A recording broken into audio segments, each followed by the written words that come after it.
Hello everyone, मेरा नाम है सुयोगिता एंड स्वागत है आपका सक्सेस वाला के इस बेहतरीन प्लेटफॉर्म पे।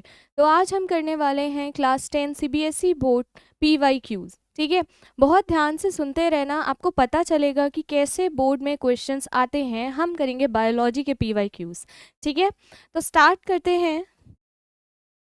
Define pollination, explain different types of pollination. Pollination define करना है, different types of pollination define करना है एंड दो एजेंट्स ऑफ पॉलिनेशन को बताना है कि कौन कौन पॉलिनेशन करवाते हैं, कौन से एजेंट्स हैं। यहाँ पे स्पेसिफाई नहीं किया है बायोटिक या एबायोटिक। ठीक है, अच्छा, how does suitable pollination lead to fertilisation.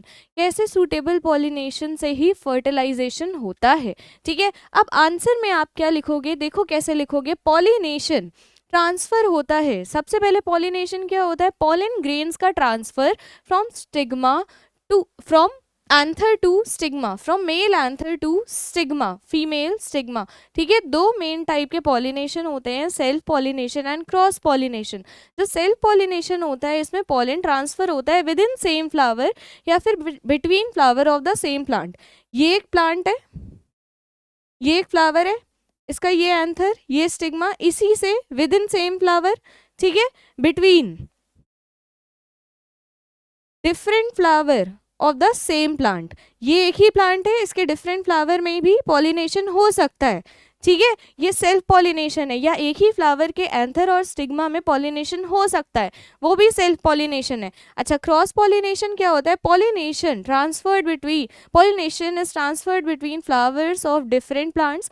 Different plant तो होगा, जैसे ये एक प्लांट है, ये एक प्लांट है ना, ये एक प्लांट है, ये एक प्लांट है, इससे इसमें पॉलिनेशन हो रहा है, तो ये क्रॉस पॉलिनेशन है। लेकिन स्पीशीज कैसी है, सेम स्पीशीज है। ठीक है, तो क्रॉस पॉलिनेशन बोलेंगे हम, समझ गए। अच्छा, एजेंट्स ऑफ पॉलिनेशन में इंसेक्ट्स आ गया, इंसेक्ट्स बायोटिक है, बायोटिक एजेंट है, इसमें बीज आ गए। विंड एबायोटिक है। ठीक है, अच्छा, सक्सेसफुल पॉलिनेशन के बाद जो पॉलन ग्रेन होता है जर्मिनेट करता है स्टिग्मा पे, ये आपका स्टिग्मा। ठीक है, ये स्टिग्मा, यहाँ पे पॉलन ग्रेन आया। ठीक है, जर्मिनेट कर रहा है मतलब यहाँ पे पॉलन ट्यूब का फॉर्मेशन हो रहा है अंदर। ठीक है, पॉलन ट्यूब का फॉर्मेशन हो रहा है तो उसको बोलेंगे पॉलन ग्रेन जर्मिनेट कर रहा है स्टिग्मा पे। ठीक है, मतलब पॉलन ग्रेन क्या बना रहा है, पॉलन ट्यूब बना रहा है। ठीक है, जिसके थ्रू मेल गैमेट्स जाएंगे, ठीक, फीमेल ओव्यूल के पास। ठीक है, अच्छा, एग के पास, forming a pollen tube. Pollen tube form करता है जो कि ग्रो करता है स्टाइल के थ्रू। ये पूरा स्टाइल है, ठीक है, इसे स्टाइल बोलते हैं। ठीक, स्टाइल, ये स्टिग्मा, सबसे नीचे ओव्यूल। ठीक, टू द ओवरी, यहाँ पे अंदर ओव्यूल होते हैं, ये ओवरी, बेसल बल्ज्ड पार्ट। ठीक, अलाउ करता है स्पर्म सेल्स को ताकि ये फर्टिलाइज करें ओव्यूल को। समझ गए ये।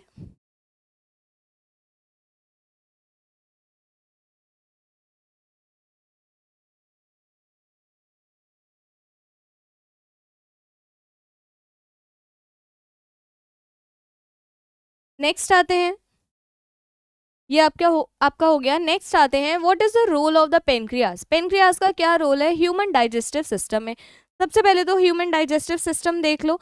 ह्यूमन डाइजेस्टिव सिस्टम, ये माउथ पार्ट है, ये इधर माउथ पार्ट है, यहाँ सलाइवरी ग्लैंड्स है, यहाँ पे जा रहा है कौन सा ट्यूब, ईसोफेगस। फिर क्या है, ये स्टमक है, स्टमक के नीचे इधर कौन बैठा है, पेनक्रियास बैठा है। बगल में स्टमक के क्या है, लिवर है। ठीक है, यहाँ पे छोटा सा गॉल ब्लैडर है। देन यहाँ पे देखो, ये बाहर वाला लार्ज इंटेस्टाइन है, अंदर वाला ये स्मॉल इंटेस्टाइन है। यहाँ पे अपेंडिक्स है, ये रेक्टम है, प्लस ये जो ओपनिंग है फिर ये एनस है। तो पेनक्रियास यहाँ पे है। ठीक है, अच्छा, अब रोल क्या है पेनक्रियास का। पेनक्रियास क्रूशियल रोल प्ले करता है डाइजेशन में बाय सेक्रीटिंग। क्या सेक्रीट करता है, डाइजेस्टिव एंजाइम सेक्रीट करता है। ठीक है, इनटू कहाँ पे सेक्रीट करता है, स्मॉल इंटेस्टाइन में सेक्रीट करता है। कौन कौन से डाइजेस्टिव एंजाइम्स, देखो पेनक्रियास कहाँ सेक्रीट करता है, याद रखना स्मॉल इंटेस्टाइन में सेक्रीट करता है। कौन कौन से एक एमाइलेज हो गया, एक लाइपेज हो गया, एक प्रोटीएजेज हो गया। एमाइलेज याद रखना कार्बोहाइड्रेट्स का ब्रेक डाउन करता है। ठीक है। एमाइलेज कार्बोहाइड्रेट्स का ब्रेक डाउन करता है किसमें, सिंपल शुगर्स में, ठीक है। लाइपेज फैट्स और फैट्स को फैटी एसिड और ग्लिसरॉल में बदलता है, ब्रेक डाउन करता है, ठीक है। लाइपेज लिपिड्स को तोड़ता है, लिपिड्स में क्या क्या है, फैट्स, ठीक, समझ गए। फैट्स का ब्रेक डाउन करता है into fatty acids and glycerol में। प्रोटीएजेस की बात करें, इसमें मेन है ट्रिप्सिन। ट्रिप्सिन जो होता है प्रोटीन्स का, प्रोटीएज से ही समझ जाओ, प्रोटीन्स का ब्रेक डाउन करता है। मेन कौन रहता है, ट्रिप्सिन, ब्रेक डाउन करता है इनटू अमीनो एसिड्स, ठीक है, समझ गए। एडिशनली क्या होता है, पेनक्रियास सेक्रीट करता है बाइकार्बोनेट आयंस। ये जो बाइकार्बोनेट आयंस होते हैं ये क्या करते हैं, आगे जाके न्यूट्रलाइज करते हैं जो एसिडिक काइम बनता है from the stomach and provide करते हैं एक ऑप्टिमल पीएच एंजाइम की एक्टिविटी के लिए। एंजाइम को काम करने के लिए एक ऑप्टिमम पीएच चाहिए होता है जिसमें वो काम कर सके, है ना। अच्छा, ये एसिडिक काइम क्या होता है, जो स्टमक में बनता है फूड का, ठीक है, जो गैस्ट्रिक एसिड गैस्ट्रिक जूसेस मिल जाते हैं इस फूड में एंड एक काइम बन जाता है, सेमी फ्लूइड, ठीक है, समझ गए। यहाँ पे स्टमक में बन जाता है काइम, ठीक है, एसिडिक काइम। अच्छा नेक्स्ट ये हो गया आपका पेनक्रियास का रोल पता चल गया। क्या करता है पेनक्रियास, डाइजेशन में हेल्प करता है, कैसे, स्मॉल इंटेस्टाइन में पेनक्रियाटिक जूसेस सेक्रीट करके। कौन कौन से एंजाइम्स,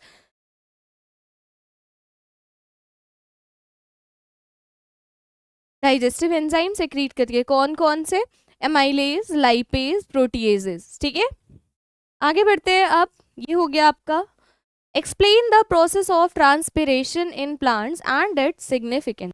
प्रोसेस ऑफ ट्रांसपिरेशन पूछा गया है प्लांट्स में एंड इसका सिग्निफिकेंस क्या है, इसका महत्व क्या है प्लांट में होने का, है ना। ट्रांसपिरेशन क्या होता है, एक प्रोसेस होता है बाय विच वाटर इवेपोरेट करता है aerial parts of the plant से।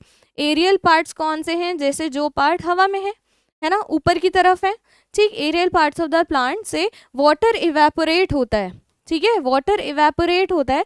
प्राइमरीली किससे होता है, स्टोमेटा से होता है। स्टोमेटा वो गार्ड सेल्स वाला आपने पढ़ा होगा, है ना, ये गार्ड सेल्स हैं, ये स्टोमेटल पोर है, ठीक है, गार्ड सेल्स वाला स्टोमेटा। ऑन लीव्स पे स्टोमेटा होता है, उसी के थ्रू वाटर इवेपोरेट होता है, ठीक है। इस प्रोसेस को ट्रांसपिरेशन कहते हैं।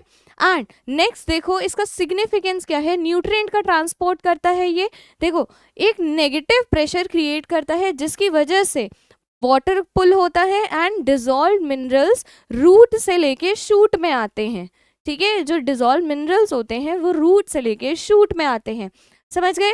कूलिंग इफेक्ट की बात करें तो ये हेल्प करता है प्लांट का टेम्परेचर रेगुलेट करने में, ठीक। अच्छा, वाटर बैलेंस की बात करें तो ये टर्जिडिटी मेंटेन करता है और स्ट्रक्चरल इंटीग्रिटी को सपोर्ट करता है, ठीक है। वाटर देखो अगर सेल तुम ऐसे बनाते हो तो ये गलत है ना। सेल ऐसे ऐसे बन सकती है, ठीक है, मतलब ये पॉइंटेड नहीं होना चाहिए कॉर्नर। क्यों नहीं होना चाहिए, क्योंकि हर सेल में फिल्ड होता है ना कुछ अमाउंट ऑफ वाटर, ठीक। तो स्ट्रक्चरल इंटीग्रिटी मेंटेन करता है वाटर बैलेंस मेंटेन करके, समझ गए। नेक्स्ट अब आते हैं हम, ये एक आइडिया है आपको कि आपको आंसर कैसे लिखना है, इसमें आप और भी चीजें ऐड कर सकते हैं। अच्छा, describe the structure and function of the human heart. Structure पहले तो समझ लो, इसमें डायग्राम जरूर बनेगा। यहाँ पे देखो आपका ह्यूमन हार्ट है, ठीक है, ये लेफ्ट एट्रियम है, ये राइट एट्रियम है, ये लेफ्ट वेंट्रिकल है, ये राइट वेंट्रिकल है, ठीक है। एट्रियम दोनों रिसीव करते हैं ब्लड, ठीक है, और वेंट्रिकल दोनों ब्लड भेजते हैं दूसरे पार्ट में बॉडी के। यहाँ पे देखो ये वैल्व्स हैं, ये वैल्व्स हैं, ठीक है, ये कुछ फाइबर्स होते हैं जो मसल का कॉन्ट्रैक्शन कराते हैं हार्ट की, ठीक है। और ये आपका पल्मोनरी आर्टरी है, पल्मोनरी मतलब यहाँ से कहाँ पे ब्लड जाएगा, लंग्स के पास, ठीक है।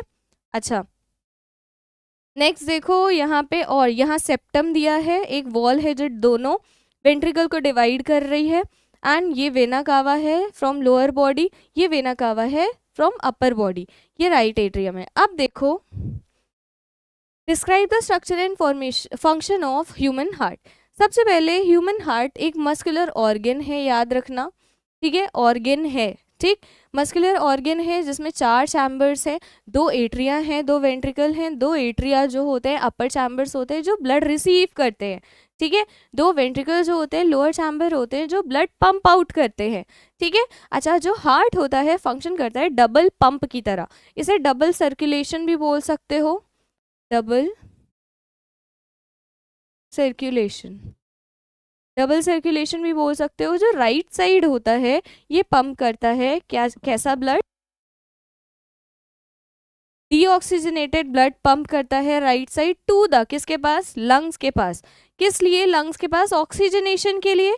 ऐसे सर्कुलेशन को पल्मोनरी सर्कुलेशन कहते हैं, ऑक्सीजनेशन के लिए। अब ये बताओ लंग्स के पास ही क्यों जाता है, क्योंकि जब हम ब्रीदिंग करते हैं तो ऑक्सीजन अंदर आती है ना, तो ब्लड लंग्स के पास ही जाएगा, लंग्स के पास वाली कैपिलरीज के पास जाएगा, वहाँ पे ऑक्सीजनेशन होगा ब्लड का, ठीक है। कैपिलरीज क्या होती हैं, जो आर्टरीज और वेन्स के बीच में होती हैं, उनको कनेक्ट करती हैं, समझ गए।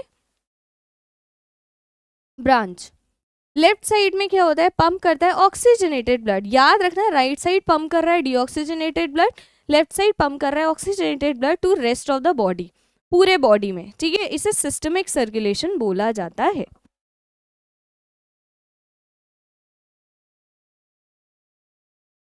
अच्छा, अब देखो वैल्व्स जो होते हैं, वैल्व्स क्यों होते हैं, कुछ लोग वॉल्व बोलते हैं, कुछ लोग वैल्व्स बोलते हैं, ठीक है। ये चैम्बर्स के बीच में होते हैं ताकि, है ना, ताकि क्या होता है, यूनिडायरेक्शनल ब्लड फ्लो हो जाए एंड बैक फ्लो ना हो, मतलब ब्लड एक बार आ गया तो वो वापस ना जा पाए, उसके लिए कौन बैठा रहता है, वैल्व्स बैठे रहते हैं, ठीक है, समझ गए। ये आपका हो गया। नेक्स्ट देखो, what are the differences between mitosis and meiosis. Mitosis और मियोसिस में डिफरेंस क्या है। माइटोसिस देखो क्या होता है, ये सोमैटिक सेल्स में होता है,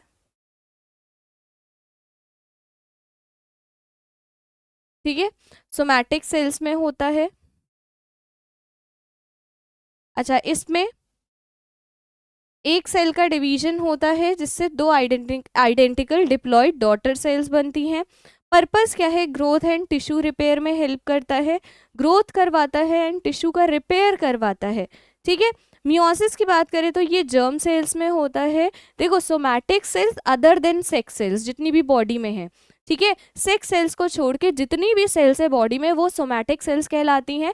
सेक्स सेल्स अलग होती हैं, उन्हें जर्म सेल्स बोला जाता है, ठीक है। इसमें 2 सक्सेसिव सेल डिवीजन होते हैं, सक्सेसिव मतलब एक के बाद एक सेल डिवीजन होते हैं, एंड जिससे 4 जेनेटिकली डाइवर्स हेप्लॉइड गैमेट्स बनते हैं। हेप्लॉइड मतलब जिसकी प्लॉइडी n हो, डिप्लॉइड मतलब जिसकी प्लॉइडी 2n हो, ठीक है। अच्छा, ह्यूमन में कितने नंबर ऑफ क्रोमोसोम्स होते हैं, मैंने पूछा है कितने नंबर ऑफ क्रोमोसोम्स होते हैं, पेयर में नहीं पूछा है, 46, और पेयर में पूछा जाए तो 23 पेयर्स, ठीक है, क्रोमोसोम्स होते हैं, ठीक, समझ गए। तो ये क्या है, डिप्लॉइड है मतलब 2n है, हेप्लॉइड n होता है जिसमें 23, ठीक है। देखो, अब क्या है, explain the nitrogen cycle and its importance in nature. Nitrogen cycle को एक्सप्लेन करना है एंड उसका इंपॉर्टेंस नेचर में।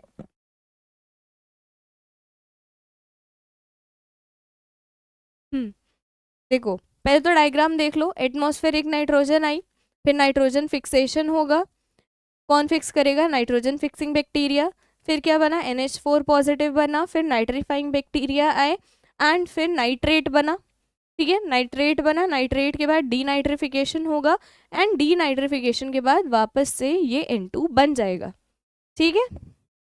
अब देख लो,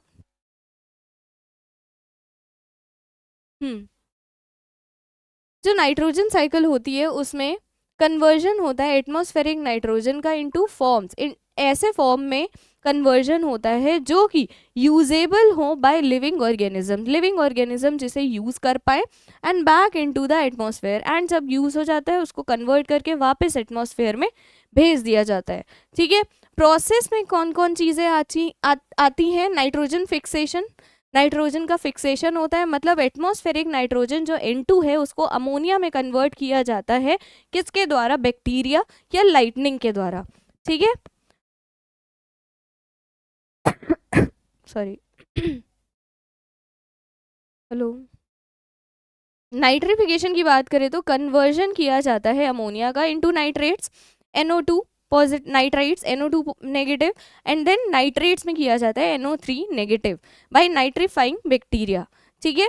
अच्छा नेक्स्ट क्या है, फिर क्या होता है? एसिमिलेशन यूज किया जाता है, एब्जॉर्ब करते हैं प्लांट्स नाइट्रेट्स एंड इनकॉर्पोरेट करते हैं इनको इनटू ऑर्गेनिक मॉलिक्यूल्स में, ठीक है। अमोनिफिकेशन की बात करें तो डीकम्पोजिशन होता है ऑर्गेनिक मैटर का back into ammonia bye decomposers, ठीक है। अच्छा डीनाइट्रिफिकेशन में क्या होता है? डीनाइट्रिफिकेशन वापस से कन्वर्जन नाइट्रेट्स का बैक इनटू एटमॉस्फेरिक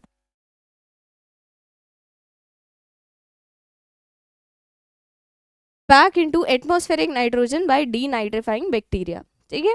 अच्छा ये जो साइकिल होती है ये एसेंशियल होती है रिप्लेनिश करने में सॉइल के न्यूट्रिएंट्स, मतलब वापस से सॉइल में न्यूट्रिएंट्स रिप्लेनिश हो जाए ताकि प्लांट्स उसे वापस से यूज कर पाए, ताकि इकोसिस्टम की प्रोडक्टिविटी मेंटेन रहे एंड सपोर्ट करे ये नाइट्रोजन साइकिल, ठीक है। अच्छा अब देखो define ecosystem, differentiate between abiotic and biotic components, बहुत इजी है। देखो इकोसिस्टम क्या होता है? एक कम्युनिटी होती है लिविंग ऑर्गेनिजम्स की जो कि इंटरैक्ट कर रहे होते हैं एक दूसरे से, एंड अपने नॉन लिविंग एनवायरनमेंट के साथ भी इंटरेक्शन चलता है एक स्पेसिफिक एरिया में, ठीक है। ये इकोसिस्टम होता है। दो कंपोनेंट्स होते हैं बायोटिक एंड एबायोटिक कंपोनेंट्स, ठीक है। जो बायोटिक कंपोनेंट्स होते हैं लिविंग एलिमेंट्स होते हैं जैसे plants, animals and micro organisms, ठीक है। एबायोटिक कंपोनेंट्स जो होते हैं नॉन लिविंग एलिमेंट्स होते हैं जैसे सनलाइट हो गया, वाटर, एयर, सॉइल, मिनरल्स हो गए, ठीक है। अच्छा इंटरैक्शन जो होता है बिटवीन दीज कंपोनेंट, इन दोनों कंपोनेंट के बीच में जो इंटरैक्शन होता है इसकी वजह से एनर्जी का फ्लो सस्टेन्ड रहता है, न्यूट्रिएंट्स का फ्लो सस्टेन्ड रहता है इकोसिस्टम में।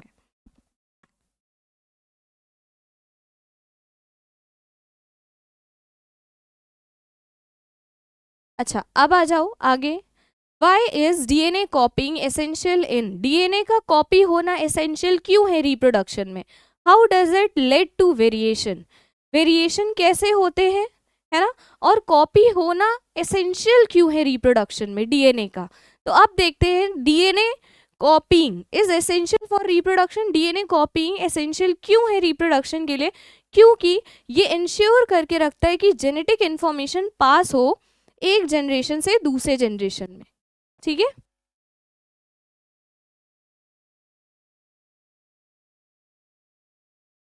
ठीक है अच्छा ये मेंटेन करता है जेनेटिक कंटिन्यूटी, मतलब पेरेंट के जो ट्रेट हैं वो ऑफस्प्रिंग में आ जाए, बच्चे में आ जाए, ठीक है। जेनेटिक कंटिन्यूटी मेंटेन करता है एंड नेसेसरी होता है न्यू सेल्स के फॉर्मेशन के लिए, समझ गए।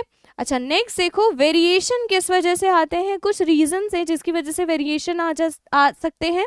अच्छा एरर हो सकते हैं डीएनए के रेप्लिकेशन में, जैसे कभी कभी क्या होता है कुछ छोटे छोटे चेंजेस आ जाते हैं जो कि डीएनए के सीक्वेंस में चेंजेस आते हैं, डीएनए का जो सीक्वेंस होता है उसमें चेंजेस आ जाते हैं छोटे छोटे, उसे बोला जाता है म्यूटेशंस ठीक है, sudden changes, sudden changes in DNA sequence उसे बोलते हैं म्यूटेशंस, ठीक है, ड्यूरिंग रेप्लिकेशन। अच्छा जेनेटिक रिकॉम्बिनेशन फॉर्म होते हैं, सेक्सुअल रिप्रोडक्शन में क्या होता है क्रॉसिंग ओवर होता है मियोसिस के दौरान, एंड जिसकी वजह से न्यू जीन के कॉम्बिनेशंस बनते हैं जिसकी वजह से वेरिएशंस आते हैं। क्यों? अब किस में बोला है? सेक्सुअल रिप्रोडक्शन में बोला है, एसेक्सुअल में क्यों नहीं बोला है? क्योंकि सेक्सुअल रिप्रोडक्शन में क्रॉसिंग ओवर होता है, एसेक्सुअल रिप्रोडक्शन में क्रॉसिंग ओवर नहीं होता है, समझ गए।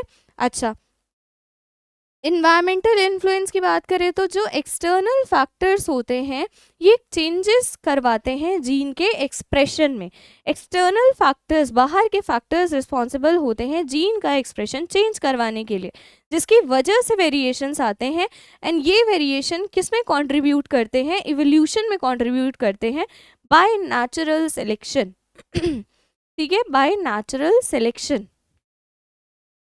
अब आते हैं, explain the role of placenta. Placenta का क्या रोल है in development of human embryo. Human का जो एम्ब्रियो होता है उसमें प्लेसेंटा का क्या रोल है, उसमें प्लेसेंटा का क्या रोल है। प्लेसेंटा याद रखना एक स्पेशलाइज्ड ऑर्गन है, ऑर्गन, ठीक है, याद रखना प्लेसेंटा एक स्पेशलाइज्ड ऑर्गन है एंड ये फॉर्म होता है between mother and developing foetus. Foetus जो एम्ब्रियो डेवलप हो रहा है वूम्ब के अंदर, है ना, डेवलपिंग फीटस, ठीक। एंड ये जो होता है इसके फंक्शंस में क्या है, एक्सचेंज करता है न्यूट्रिएंट्स एंड गैसेस को, ये सप्लाई करता है oxygen and nutrients from the mother's blood, mother के ब्लड में से ऑक्सीजन लेता है, न्यूट्रिएंट लेता है एंड फीटस तक पहुंचाता है, ठीक है। अगला क्या है, removal of waste product, waste product का रिमूवल करता है, ट्रांसफर करता है carbon dioxide and metabolic waste. Metabolic waste वो होता है जो मेटाबॉलिक रिएक्शन से बनते हैं बाय प्रोडक्ट्स, ठीक है, हार्मफुल बाय प्रोडक्ट्स,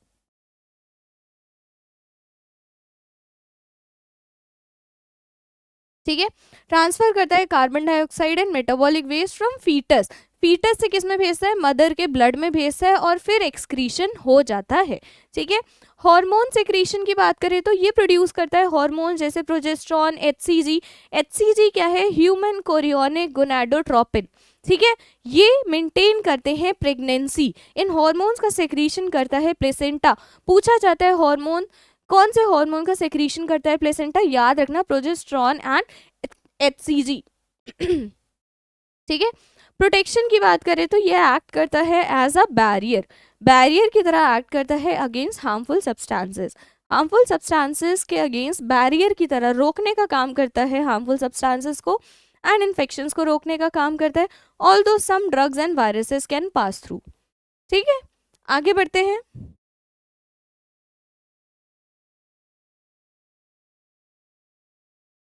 अब देखो what is natural selection. Natural selection क्या होता है, how does it lead to the evolution of species. Natural selection क्या होता है एंड एवोल्यूशन ऑफ स्पीशीज कैसे हुआ नेचुरल सिलेक्शन से। देखो नेचुरल सिलेक्शन, नेचर सेलेक्ट कर रहा है, नेचुरल सिलेक्शन एक प्रोसेस होता है जो कि प्रपोज पहले किसने किया था, चार्ल्स डार्विन ने प्रपोज किया था। याद रखना नेचुरल सिलेक्शन किसने प्रपोज किया था, चार्ल्स डार्विन ने प्रपोज किया था। एंड जहाँ पे ऑर्गेनिज्म जो थे फेवरेबल ट्रेट के सरवाइव कर गए एंड रिप्रोड्यूस कर गए, जो अनफेवरेबल ट्रेट के थे वो एलिमिनेट करे गए बाय नेचर, ठीक है। फेवरेबल ट्रेट वो होते हैं जो उस एनवायरनमेंट के हिसाब से अडाप्ट कर ले, है ना, उस एनवायरनमेंट को, ठीक है। फेवरेबल ट्रेट जो अडाप्ट कर ले खुद को नए एनवायरनमेंट से, जो अडाप्ट नहीं कर पाते हैं उनके ट्रेट अनफेवरेबल होते हैं एंड वो नेचर एलिमिनेट कर देता है उन ऑर्गेनिजम्स को, ठीक है। अच्छा, स्टेप्स ऑफ नेचुरल सिलेक्शन, एक है ओवर प्रोडक्शन। देखो स्पीशीज, कुछ स्पीशीज होते हैं ज़्यादा इंडिविजुअल्स का प्रोडक्शन करते हैं और उसमें से कुछ ही सरवाइव कर पाते हैं, इसे बोलते हैं ओवर प्रोडक्शन, ठीक है। वेरिएशन की बात करें तो वेरिएशन क्या होता है, चेंजेस आना, ठीक है। डिफरेंसेस एग्जिस्ट करते हैं बहुत सारे इंडिविजुअल्स के बीच में, किस वजह से ये डिफरेंसेस आते हैं, म्यूटेशंस की वजह से आते हैं एंड जेनेटिक रिकॉम्बिनेशन की वजह से ये डिफरेंसेस आते हैं।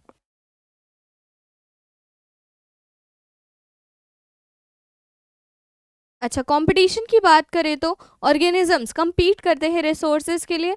देखो रिसोर्सेज लिमिटेड है तो रिसोर्सेज के लिए कंपीट करते हैं, जिस रीजन में रिसोर्सेज लिमिटेड है उस रीजन के ऑर्गेनिज्म कंपीट करते हैं उन रिसोर्सेज के लिए, ठीक है। जो जीतता है वो सरवाइव करता है, बाकी एलिमिनेट हो जाते हैं, ठीक है। सर्वाइवल ऑफ द फिटेस्ट की बात करें तो organism with beneficial trait survive and pass them on to the next generation. जिस ऑर्गेनिज्म के पास बेनिफिशियल ट्रेट्स हैं कि वो उस एनवायरनमेंट को अडाप्ट हो जाएगा, वो सरवाइव कर लेता है और उन ट्रेट्स को पास कर देता है अपने नेक्स्ट जनरेशन में, समझ गए। ओवर टाइम ये जो अडाप्टेशंस होते हैं एक्यूमुलेट हो जाते हैं, एक्यूमुलेट इकट्ठा हो जाते हैं, जिसकी वजह से इवोल्यूशन होता है न्यू स्पीशीज का, समझ गए। अच्छा, अब आगे बढ़ते हैं, what are the advantages of vegetative propagation in plants. Plants में वेजिटेटिव प्रोपेगेशन की एडवांटेज क्या है। देखो, वेजिटेटिव प्रोपिगेशन एक टाइप का एसेक्सुअल रिप्रोडक्शन होता है जिसमें न्यू प्लांट प्रोड्यूस होते हैं from root, stem, leaves without seeds. Vegetative propagation simply क्या होता है, इसमें सीड से रिप्रोडक्शन नहीं होता, बाकी प्लांट के जितने पार्ट होते हैं उनसे रिप्रोडक्शन हो सकता है। ठीक है, वेजिटेटिव प्रोपिगेशन एक तरह का एसेक्सुअल रिप्रोडक्शन है।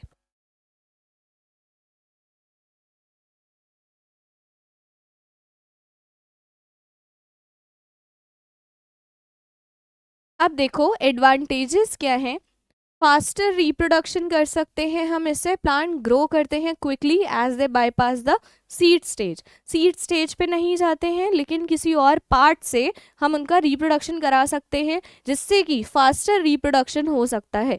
ठीक है, जेनेटिक यूनिफॉर्मिटी बनी रहती है, मतलब ऑफस्प्रिंग जो होते हैं आइडेंटिकल होते हैं अपने पेरेंट्स से। क्यों आइडेंटिकल होते हैं, एकदम क्लोन हो जाते हैं, क्योंकि ये इंश्योर करते हैं डिजायर्ड ट्रेट्स रिटेन्ड रहे। मतलब जो ट्रेट डिजायर्ड है चाहिए वो ऑफस्प्रिंग में भी रिटेन्ड रहे।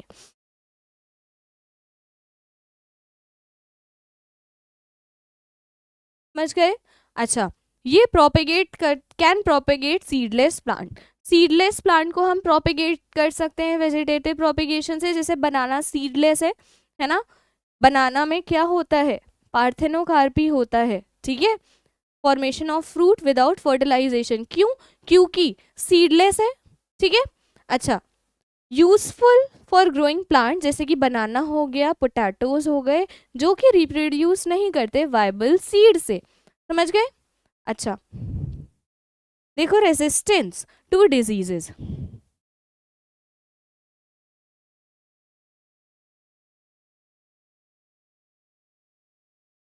डिजीज रेजिस्टेंट डेवलप करते plant can be selectively propagated from. हम प्लांट को प्रोपेगेट करवा सकते हैं सेलेक्टिवली, मतलब जो डिजीज रेजिस्टेंट इंडिविजुअल्स हैं तो आगे हमें डिजीज रेजिस्टेंट इंडिविजुअल ही मिलेंगे। रेजिस्टेंट मतलब डिजीज जिनको नहीं हो सकती। समझ गए?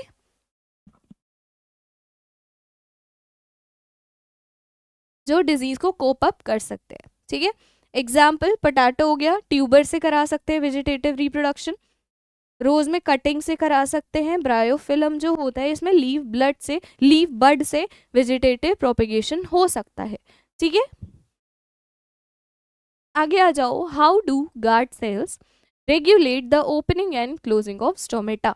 गार्ड सेल्स कैसे रेगुलेट करती हैं opening and closing of stomata? अब देखो स्ट्रक्चर पहले तो, ये स्टोमेटा का डायग्राम है, स्ट्रक्चर है। ठीक है, क्या है ये, एपिडर्मल सेल्स, इधर भी सारी एपिडर्मल सेल्स। ये दोनों क्या क्या है, ये दोनों क्या है, गार्ड सेल्स हैं। ये दोनों गार्ड सेल हैं। ठीक है, ये ओपन हुआ है पोर, ये स्टोमा कहलाता है। यहाँ पोर क्लोज्ड है, ये क्लोज्ड है, ये ओपन है। ठीक है, यहाँ पे न्यूक्लियस होता है, ये देखो न्यूक्लियस, गार्ड सेल्स में न्यूक्लियस होता है, क्लोरोप्लास्ट होता है। ठीक है, अच्छा देखो, जब ओपन कब होगा, जब ये दोनों गार्ड सेल्स स्वॉलन हो जाएंगी। ठीक है, तब ये पोर ओपन हो जाएगा, स्टोमेटल पोर। जब गार्ड सेल्स क्या हो जाएंगी, फ्लैसिड, ठीक है, श्रंकन हो जाएंगी, तो पोर क्लोज रहेगा। समझ गए?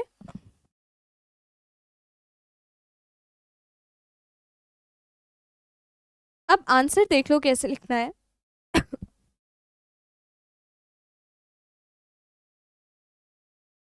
अब देखो, जो गार्ड सेल्स होती हैं कंट्रोल करती हैं stomatal opening and closing by changing their shape.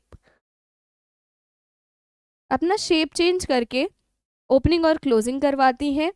Due to water movement, water के मूवमेंट से वाटर अंदर आ जाएगा तो सेल कैसी हो जाएगी, टर्जिड हो जाएगी। ये श्रंकन थी, वाटर अंदर आया, वाटर अंदर आया, ये टर्जिड हो गई। ठीक है, वाटर बाहर चला जाएगा इससे, ये फिर श्रंकन हो जाएगी। समझ गए? देखो, व्हेन टर्जिड मतलब full of water, guard cell swell हो जाती है एंड ओपनिंग जो होती है स्टोमेटल पोर की हो जाती है। ठीक है, इसकी वजह से गैशियस एक्सचेंज और ट्रांसपिरेशन हो जाता है। समझ गए? जब फ्लासिड होती है सेल, मतलब जब वाटर नहीं होता, श्रंकन होती है, श्रिंक कर जाती है, तो गार्ड सेल श्रिंक हो जाती है एंड स्टोमेटल पोर क्लोज हो जाता है, जिसकी वजह से वाटर लॉस नहीं हो पाता है ना।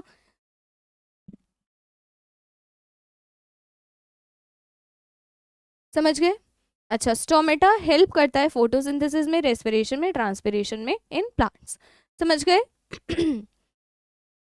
अच्छा, जेरोफिटिक प्लांट्स में क्या होता है, जो डेजर्टिक प्लांट्स होते हैं उनमें थिक क्यूटिकल होता है एक तो, ट्रांसपिरेशन को प्रिवेंट करने में। ट्रांसपिरेशन क्यों प्रिवेंट करना है? क्योंकि उनको वाटर बचाना है ना, अपने अंदर लॉस नहीं करना है। तो क्या करते हैं, यहाँ पे फ्लैसिड रहती हैं गार्ड सेल्स, ताकि स्टोमेटा ओपन ना हो ज़्यादा, ठीक है, और ट्रांसपिरेशन कम हो, जिसकी वजह से वाटर लॉस कम हो डेजर्टिक प्लांट्स में। समझ गए? क्योंकि वहाँ वाटर की कमी रहती है ना। अब आगे आ जाओ। Describe the structure and function of nephron in the human excretory system.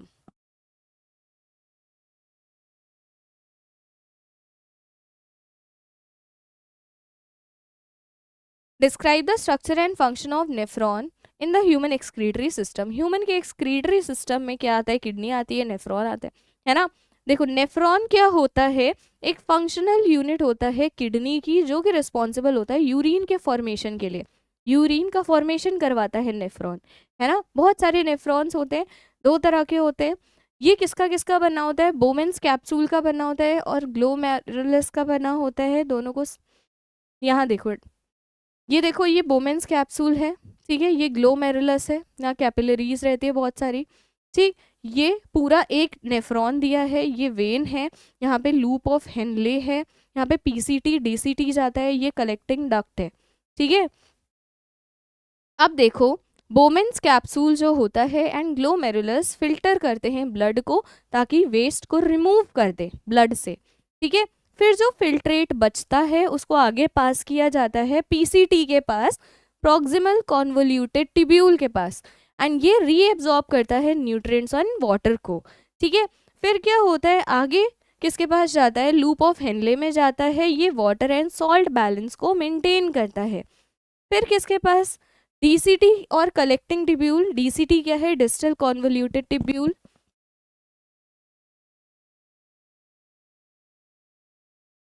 ये क्या करता है? फाइनल यूरिन कंसंट्रेट करता है, मतलब जो यूरिन बनी उसको कंसंट्रेट करता है। कंसंट्रेट कैसे करेगा? डाइल्यूट नहीं रखेगा। कंसंट्रेट कैसे करेगा? वाटर का रीअब्जॉर्प्शन करके बॉडी में, एंड ट्रांसपोर्ट करता है ब्लैडर में, यूरिनरी ब्लैडर में, ठीक है। अच्छा, जो नेफ्रॉन होता है वो इंश्योर करता है filtration and reabsorption and excretion of waste, जैसे कि यूरिया, ठीक है, याद रखना वेस्ट है। ये आपका हो गया। अब देखो, फूड चेन क्या होता है, एक एग्जाम्पल के साथ एक्सप्लेन करेंगे। फूड चेन एक लीनियर सीक्वेंस होता है, जैसे ये फूड चेन दिया है, एक लीनियर सीक्वेंस होता है ऑर्गेनिजम्स का, जिसके थ्रू एनर्जी और न्यूट्रिएंट एक ऑर्गेनिज्म से नेक्स्ट ऑर्गेनिज्म में पास होते हैं। समझ गए? अच्छा, एग्जाम्पल की बात करें, ग्रास, जैसे ग्रास है, ठीक है, ग्रास को ग्रास हॉपर ने खाया, ग्रास हॉपर को फ्रॉग ने खाया, फ्रॉग को किसने खाया? स्नेक ने खाया, स्नेक को ईगल ने खाया, ठीक है। तो प्रोड्यूसर कौन है? ग्रास है, क्योंकि ये सोलर एनर्जी को फूड में कन्वर्ट कर रही है फोटोसिंथेसिस से, है ना। फिर प्राइमरी कंज्यूमर हो गया, प्राइमरी कंज्यूमर में ग्रास हॉपर आ गया, ग्रास हॉपर आ गया। इसमें ये हर्बीवोर है, जो कि प्लांट खाता है, ठीक है। अच्छा, नेक्स्ट सेकेंडरी कंज्यूमर आ गया, ये फ्रॉग है, कार्निवोर है, जो कि हर्बीवोर को खाता है। नेक्स्ट टर्शरी कंज्यूमर स्नेक और ईगल हो गए, ये टॉप प्रेडेटर्स हैं, ठीक है, टॉप प्रेडेटर्स हैं। अच्छा, हर स्टेप चेन का हर एक स्टेप क्या कहलाता है? ट्रॉफिक लेवल कहलाता है, एंड एनर्जी ट्रांसफर होती है, जो वो फॉलो करती है 10% लॉ, ठीक है।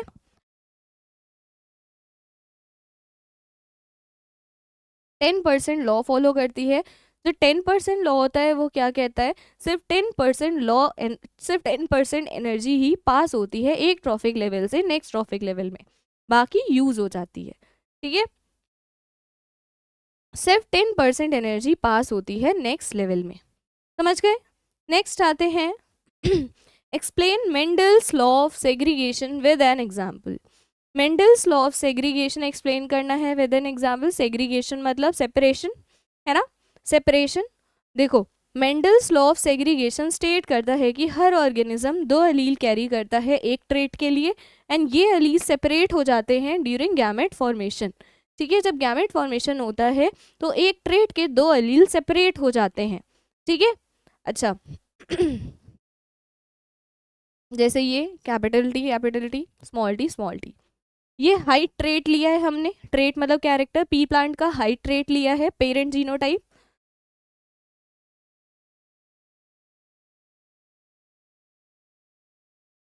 कैपिटल टी ये टॉल, स्मॉल टी शॉर्ट, है ना। इसमें क्रॉसिंग करा दी, तुम्हारे सारे क्या बने, टॉल बने। F1 जनरेशन में, ये पेरेंट जनरेशन है, F1 जनरेशन में सारे टॉल बने। फिर क्या होगा, जब F2 जनरेशन इसकी सेल्फिंग कराओगे, सेल्फिंग कराओगे तो पनेट स्क्वायर बनेगा, पनेट स्क्वायर बनेगा। Capital T small T, capital T small T.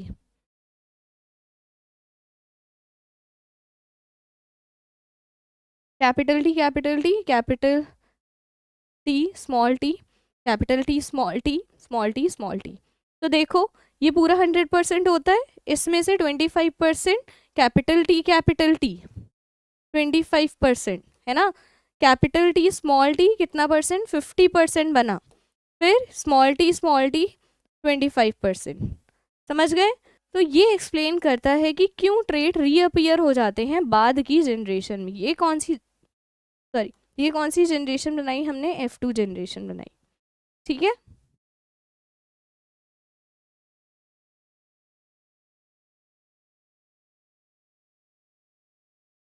Next अब आ जाओ, why are decomposers important in ecosystem.